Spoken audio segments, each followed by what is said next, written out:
Most people do not stay financially stuck because they never earn enough.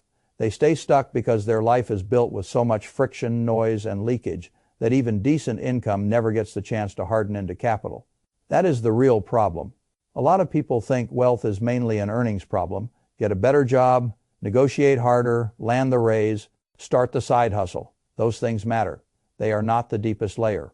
I have watched many people earn well and still live as if money keeps disappearing into a fog. They are busy, stressed, and outwardly successful. Yet somehow the future never feels more secure than it did a few years earlier. That is not just a money issue. It is a systems issue. So let me give you the one mother line that everything in this story serves. Effortless wealth is not built by adding complexity. It is built by removing noise, so the gap between income and investment can expand without constant resistance. That is the line. Not deprivation, not aesthetic minimalism for its own sake, not performative frugality. Noise removal, because once you understand that, the whole financial map changes. Extra accounts stop looking sophisticated. Too many clothes stop looking harmless. Shopping apps stop looking like convenience. Lifestyle upgrades stop looking like progress. Calendar clutter stops looking normal. You begin seeing that ordinary financial drag is not one dramatic enemy. It is 1,000 little frictions that keep money, time, and attention from ever gathering enough force to change your life. That is what I want you to see. Now let me show you the mechanisms. The first mechanism is financial simplification. Most people mistake financial complexity for intelligence. A checking account here, a rewards card there, a few savings accounts chasing rates, an extra bank opened for a bonus, a side account for this, a half-used app for that. On paper, it looks clever. In practice, it often becomes administrative fog, that is financial simplification. Money behaves differently when you can see it clearly. One account for spending, one for true emergency cash, one route into long-term investing. That kind of structure does not impress anyone at dinner. It does something more valuable. It reduces mental overhead. It lowers missed conditions, forgotten rules, and hidden leakage. It makes the whole system legible enough that you stop managing your money like an overgrown spreadsheet and start using it like a machine.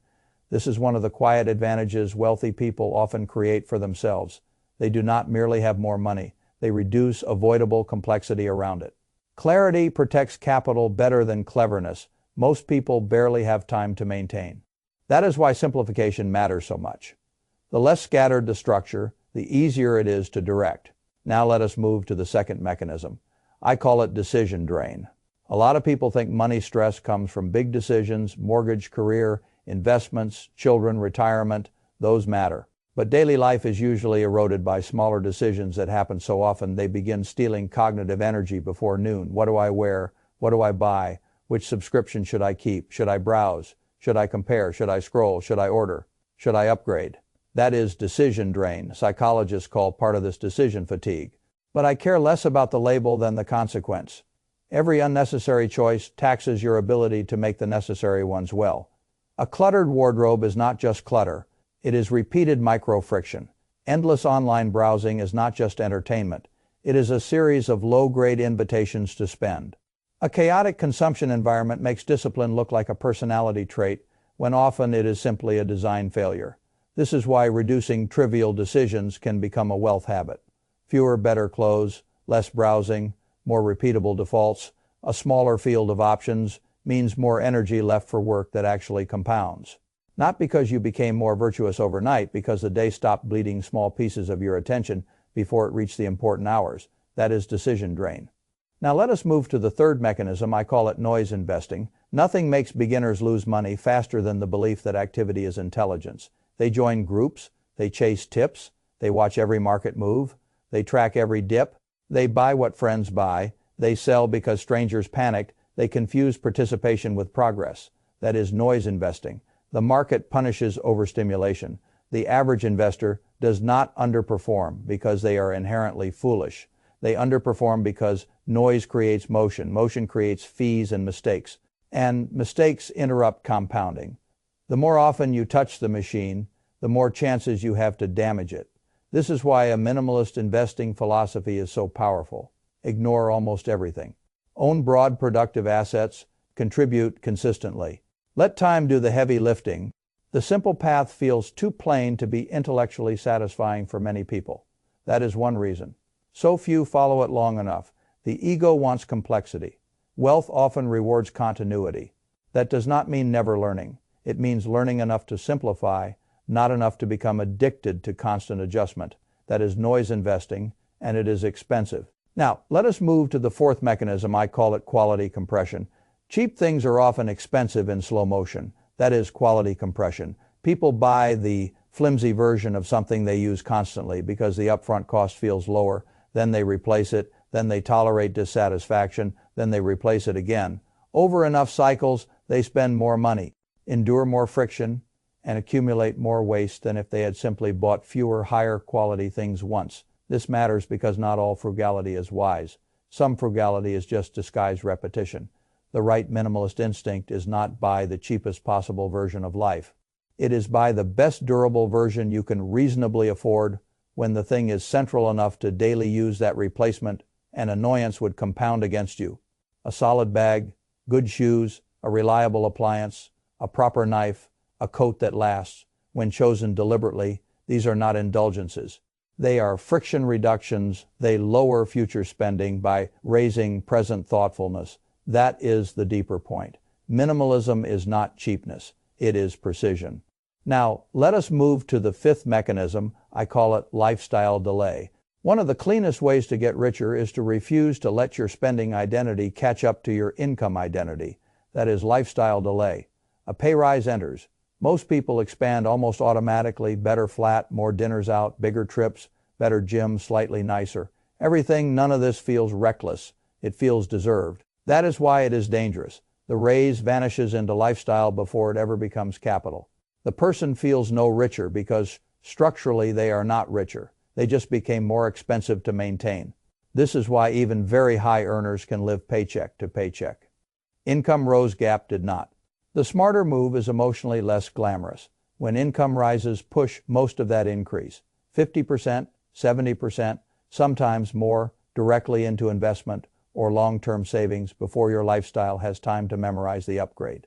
Delay the new standard. Let the old salary continue carrying most of daily life. That gap, quietly invested, becomes the part of your life that can grow while you sleep. That is lifestyle delay. The rich do not always earn unimaginably more. Very often they simply protect the increase better. Now let us move to the sixth mechanism. I call it time sovereignty. Money is recoverable. Time is not. Most people understand this as a slogan. Very few budget their calendar like they budget their cash. That is the loss. Time sovereignty means treating attention and hours as assets with future value. Every automatic, yes. Every low-value meeting, every obligation accepted from awkwardness, every favor that consumes prime energy without serving your deeper goals. All of it is a withdrawal from the life you say you want to build. The financial impact is deeper than it looks. If your hours are constantly being claimed by other people as priorities, you have less room to learn, invest, build, rest, or increase the value of your labor. A person who cannot defend time will rarely build much wealth, because wealth requires uninterrupted periods of thought, skill accumulation, and deliberate action. Busyness can look responsible while quietly making you poor. This is why saying no becomes a money habit, not because the world should revolve around you, because every weak yes has an opportunity cost. The person who treats time like money starts living differently.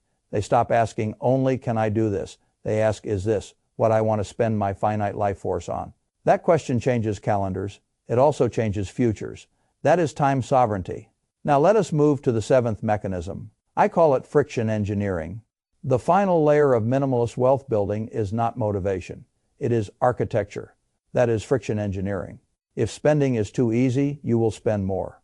If investing is too hard, you will invest less. If shopping apps sit on your phone, if payment details are saved everywhere, if buying is smoother than thinking, then your environment is designed for leakage. Tech firms understand this perfectly. Ease is not neutral. Ease is profitable for them. The answer is simple and powerful. Remove shopping apps, delete saved cards, create just enough inconvenience that impulse has time to die before the transaction completes. That tiny layer of friction often saves astonishing amounts of money, because most unnecessary purchases are not deeply desired. They are simply frictionless. This same principle works in reverse for wealth building. Automatic investments, easy transfers to savings, clean interfaces, reduced complexity. Fewer steps between paycheck and asset accumulation. The best systems make the good habit easier and the expensive habit slightly more annoying. That is how ordinary people become financially consistent without needing heroic willpower every day. Now, I want to force the identity shift, because without it, this still sounds like a decluttering video instead of a real wealth framework. Stop thinking like someone trying to be more disciplined. Start thinking like a noise engineer. A disciplined person fights temptation every day. A noise engineer redesigns life, so temptation has less room to speak. A disciplined person hopes to remember the plan. A noise engineer builds defaults strong enough that the plan runs with less negotiation. A disciplined person asks, how do I spend less? A noise engineer asks, what noise can I remove? So more of my income and attention naturally reach the future. That is the stronger identity, because once you think that way, wealth stops looking like a battle of heroic self-denial. It starts looking like a system design problem: clearer accounts, fewer decisions, less shopping exposure, smaller lifestyle drift, more automatic investment, better defensive time, better friction in the right places. And now let me give you the operating system plainly. First, simplify your money structure until you can see it at a glance. Complexity is not sophistication if it increases fog. Second, remove low-value decisions that drain energy before the important work begins. Third, ignore almost all investing noise. Simple, low-cost, long-term systems beat emotional activity. Fourth, buy fewer but better versions of things you truly use often. Frugality should reduce future drag, not multiply replacement. Fifth, invest the majority of raises before your lifestyle adapts to them. Sixth, treat time as a premium asset. Calendar clutter is often wealth leakage in disguise. Seventh, engineer friction. Make buying harder, make investing easier. That is the heart of it. Minimalism does not make people richer because empty rooms are magical. It makes them richer because fewer frictions, fewer leaks, and fewer false upgrades allow more money, time, and attention to collect in the places where compounding can finally begin. Now, let me end where this really matters. You can keep adding more apps, more accounts, more subscriptions, more upgrades, more decisions, more complexity, and tell yourself you are building an advanced life. You can keep believing higher income will eventually save a structure that leaks at every seam. You can keep treating stress, clutter, and low-grade financial confusion as the ordinary cost of adulthood. Or you can do the harder thing. You can remove the noise. You can simplify the machine. You can let your raises become assets instead of new obligations. You can guard your time like capital. You can make spending less automatic and investing more automatic. And you can build a life where needing less does not feel small, but powerful. That is the threshold, because the people who become quietly rich are often not the ones who discovered some secret. They are the ones who removed enough friction that the obvious principles finally had room to work. That is the mirror. Look into it carefully. If your current life still requires constant mental effort just to avoid leaking money, time, and attention, then whatever else is true, the noise is still winning. The moment you start removing it is the moment the wealth machine begins.